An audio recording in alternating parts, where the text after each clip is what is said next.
Hey hi everybody, welcome back to my channel. आज हम आपके साथ शेयर करेंगे पेप्लम कुर्ती। बहुत ही सिंपल तरीके से इसे बनाएंगे और यहाँ हमने फ्रंट स्लिट पेप्लम कुर्ती तैयार किया है। तो चलिए शुरू करते हैं इसे बनाने के लिए। तो सबसे पहले हम बॉडीज़ बनाएंगे। बॉडीज़ बनाने के लिए फैब्रिक को हमने 2 बार फोल्ड कर लिया है। उसके बाद ऊपर से 1/2 इंच का मार्जिन ले लीजिए और हाइट हमने यहाँ रखा है बॉडी की 14 इंच। 1 इंच एक्स्ट्रा लेंगे तो 15 इंच आपको हाइट लेना होगा बॉडी की। उसके बाद फोल्डेड साइड से हम अपना शोल्डर मेजर करेंगे। तो यहाँ मेरा शोल्डर है 7 इंच एंड आर्म होल भी मेरा 7 इंच है। इन दोनों ही पॉइंट्स को मार्क करते हुए एक स्ट्रेट लाइन ड्रॉ कर लेंगे। फिर जहाँ आपका आर्म होल एंड होता है वहीं आपको चेस्ट राउंड मेजर करना होगा। आपका जितना भी चेस्ट राउंड है आप 4 से डिवाइड कर लीजिए। 1 inch losing and 1 inch margin. मेरे केस में आता है 10.5 इंच। तो फोल्डेड साइड से हमने 10.5 इंच पे एक पॉइंट मार्क किया है। फिर आर्म होल्स का पॉइंट और चेस्ट राउंड का पॉइंट इस तरीके से बाहर की ओर लेते हुए ज्वाइन कर लेंगे। एंड बॉटम की तरफ हम अपना वेस्ट राउंड मेजर करेंगे। आपका जितना भी वेस्ट राउंड है आप 4 से डिवाइड कर लीजिए। 1 inch losing 1 inch margin and यहाँ हमने 1 इंच डार्ट रखा है। तो मेरे केस में आता है 10.5 इंच। तो चेस्ट राउंड का पॉइंट और वेस्ट राउंड का पॉइंट इस तरीके से लेते हुए स्ट्रेट लाइन ड्रॉ कर लेंगे। अब हम यहाँ बैक आर्म होल बनाएंगे। तो 1 इंच का पॉइंट हमने बाहर की ओर मार्क किया है। हल्का सा कर्व शेप देते हुए इसे ज्वाइन कर लेंगे। अंदर की तरफ हमने 0.75 इंच पे एक पॉइंट मार्क किया है। ऊपर से स्ट्रेट लाइन ड्रॉ कर लेंगे। फिर अगेन बाहर की ओर 1 इंच का एक पॉइंट मार्क करेंगे एंड इसे हल्का सा कर्व शेप देते हुए ज्वाइन कर लेंगे। मेरा फ्रंट आर्म होल है। और अब हम यहाँ नेक की मार्किंग लेंगे जिसकी लंबाई हमने 4 इंच रखा है और चौड़ाई 3 इंच। इन दोनों ही पॉइंट से एक बॉक्स बना लेंगे और अंदर राउंड शेप दे देंगे।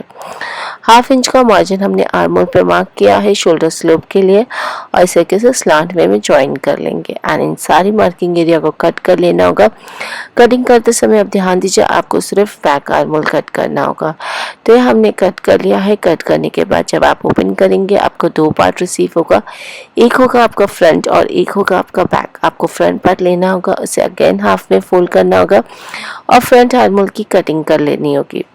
तो आप देख रहे हैं हमने यहाँ फ्रंट आर्म होल की कटिंग कर लिया है। अब हम डार्ट लगाएंगे। तो फोल्डेड साइड से हमने 4 इंच पे एक पॉइंट मार्क किया है एंड वहाँ से ऊपर की तरफ हमने 5 इंच पे एक पॉइंट मार्क किया है। इन दोनों ही पॉइंट को स्ट्रेट लाइन देते हुए ज्वाइन कर लेंगे। अब हम दोनों तरफ हाफ इंच का एक पॉइंट मार्क करेंगे एंड इसे इस तरीके से स्लांट वे में ज्वाइन कर लेंगे।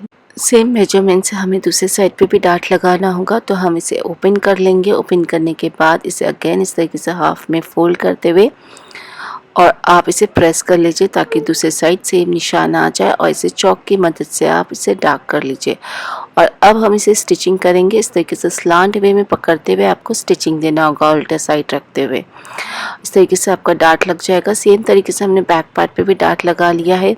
अब हमें फ्रंट पार्ट, सबसे पहले आप डार्ट लगाइए, उसके बाद फ्रंट पार्ट को सीधा रखिए और उसके ऊपर हम बैक पार्ट को इस तरीके से उल्टा रखेंगे और शोल्डर ज्वाइन कर लेंगे और नेक की किनारियों को डबल फोल्ड करते हुए इस तरीके से मोड़ लेंगे। आप चाहो तो अरेब में पट्टी कट करते हुए भी फिनिशिंग दे सकते हैं इसके ऊपर। सबसे पहले आपको डार्ट लगाना होगा, शोल्डर ज्वाइन कर लेना होगा और नेक पे फिनिशिंग देना होगा। तो आप देख रहे हैं हमने यहाँ ऑल ओवर कर लिया है और साथ ही साथ हमने नेक पे और फ्रंट पार्ट पे इस तरीके से लेस लगा लिया है। ये पूरी तरीके से ऑप्शनल है। और अब हमें यहाँ स्लीव की कटिंग करनी होगी। तो स्लीव कट करने के लिए फैब्रिक को हमने 2 बार फोल्ड कर लिया है। उसके बाद आपका जितना भी आर्म होल है आप उसमें 3 इंच प्लस कर लीजिए। जैसे कि मेरा आर्म होल 7 इंच है, 3 इंच प्लस करेंगे तो 10 इंच आएगा। तो फोल्डेड साइड से हमें नीचे की ओर 10 इंच पे एक पॉइंट मार्क करना होगा। फिर वहाँ से बाहर की ओर हमें 2.5 इंच पे एक पॉइंट मार्क करना होगा और इस तरीके से हमें बैक आर्म होल बना लेना होगा। और जो लंबाई है स्लीव की आप अपने हिसाब से रखें। यहाँ में 10 इंच स्लीव की लंबाई रहेगी। 1 इंच एक्स्ट्रा लेंगे तो 11 इंच की लंबाई रख रहे हैं। राउंड आर्म्स का मेजर ले लीजिए। 1/2 इंच लूजिंग और 1 इंच मार्जिन के साथ इन सभी पॉइंट्स को ज्वाइन कर लीजिए। फिर हम 1/2 इंच का मार्जिन देते हुए अपना फ्रंट आर्म होल बना लेंगे। अब इन सारी मार्किंग एरिया को कट कर लेना होगा। कटिंग करते समय आप ध्यान दीजिए आपको सिर्फ बैक आर्म होल कट करना होगा। तो ये हमने कट कर लिया है। कट करने के बाद अब आप इसे ओपन कर लीजिए। ओपन करने के बाद आपको फ्रंट आर्म होल भी कटिंग कर लेना होगा। तो ये हमने कट कर लिया है। इस तरीके से हमारी दोनों स्लीव की कटिंग हो गई है। दोनों स्लीव की किनारियों को आपको डबल फोल्ड करते हुए मोड़ लेना होगा। तो ये हमने किनारियाँ मोड़ लिया है और साथ ही साथ हमने लेस भी लगा लिया, जो लेस हमने अपने बॉडीज़ पे लगाया था। अब हम इसे अपने टॉप पे अटैच कर लेंगे।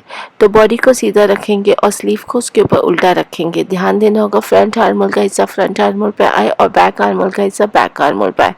इस तरीके से रखते हुए ऑल ओवर आप इसे अटैच कर लीजिए। तो यहाँ हमने दोनों स्लीव अटैच कर लिया है। अब हम इसे शोल्डर से फ्लिप कर लेंगे। फ्लिप करने के बाद हमें साइड की भी फिटिंग दे देना होगा। तो यहाँ हमने साइड सी लिया है और इस तरीके से मेरी बॉडी रेडी हो गई है। अब हमें नीचे का घेरा प्रिपेयर करना है। तो घेरे की जो हाइट है वो आप अपने हिसाब से रखिए, जितना लंबा आपको पेप्लम कुर्ती क्रिएट करना है। तो यहाँ मैं शॉर्ट पेप्लम कुर्ती क्रिएट करी हूँ, तो इसकी लंबाई हमने 14 इंच रखा है नीचे की, और ऊपर की भी 14 इंच रहेगी। तो टोटल तैयार मेरी पेप्लम कुर्ती की हाइट रहेगी 28 इंच। आप अपने हिसाब से कम ज़्यादा रख सकते हैं। तो 14 इंच की हाइट लेने के हिसाब से आपको 1 इंच एक्स्ट्रा लेना होगा, जो मार्जिन के लिए जाएगा। तो कपड़े पे हमने 15 इंच की हाइट रखा है और लंबाई जो है वो अराउंड 1.5 मीटर के जितना है। ऊपर की ओर आपको छोटे छोटे इस तरीके से चुन्नट देना होगा अपने वेस्ट राउंड से जितना, और नीचे के किनारियों को आपको डबल फोल्ड करते हुए मोड़ लेना होगा।